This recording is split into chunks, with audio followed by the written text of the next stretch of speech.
West Indies Bangladesh সিরিজের খবর। কাল থেকে ওয়ান ডে মিশন। শুক্রবারের প্রথম প্র্যাকটিসে পুরো দলকে একসাথে পায়নি টিম ম্যানেজমেন্ট। তবে সেন্ট কিটসের পুরনো রেকর্ড বাংলাদেশের পক্ষে। শেষ ম্যাচ জিতেছিল টাইগাররা। ওয়ান ডে সিরিজের আগে কোর্টনি ওয়ালশের কাছ থেকে টিপস পেয়ে উজ্জীবিত নাহিদ রানা। আর তানজিম হাসান সাকিব ফ্রাঞ্চাইজি লিগ খেলে জাতীয় দলে জ্বলে উঠতে চান। বসুন্ধরা ডায়াপেন্ট এখন আরো উন্নত। এই হট এয়ার থ্রো টপ শীত দ্রুত শোষণ করে সোনামণিকে দেয় কোমল অনুভূতি।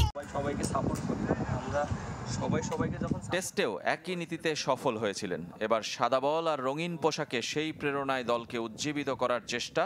তবে পুরো দলকে একসাথে পাননি অধিনায়ক। সেন্ট কিটসে যখন প্রথম অনুশীলন করেছেন তখন 3 জন ব্যস্ত ছিলেন গ্লোবাল সুপার লিগ ফাইনালে।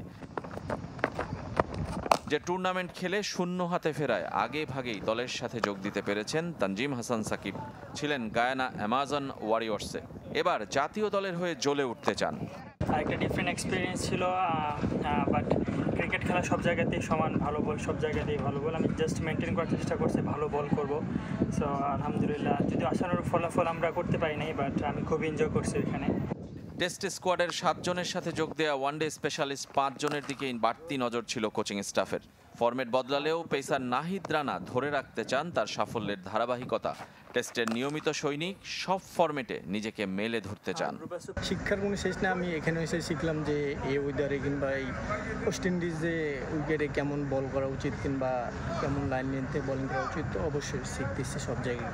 যে মাঠে 6 বছর আগে শেষ ওয়ানডে খেলেছিল বাংলাদেশ, হারিয়েছিল ওয়েস্ট ইন্ডিজকে, সেই সেন্ট কিটসের ওয়ার্নার পার্কেই হবে 3 ম্যাচের ওয়ানডে সিরিজের সবগুলো, যার শুরুটা রোববার সন্ধ্যায়। রেজওয়ানুজ্জামান, চ্যানেল 24।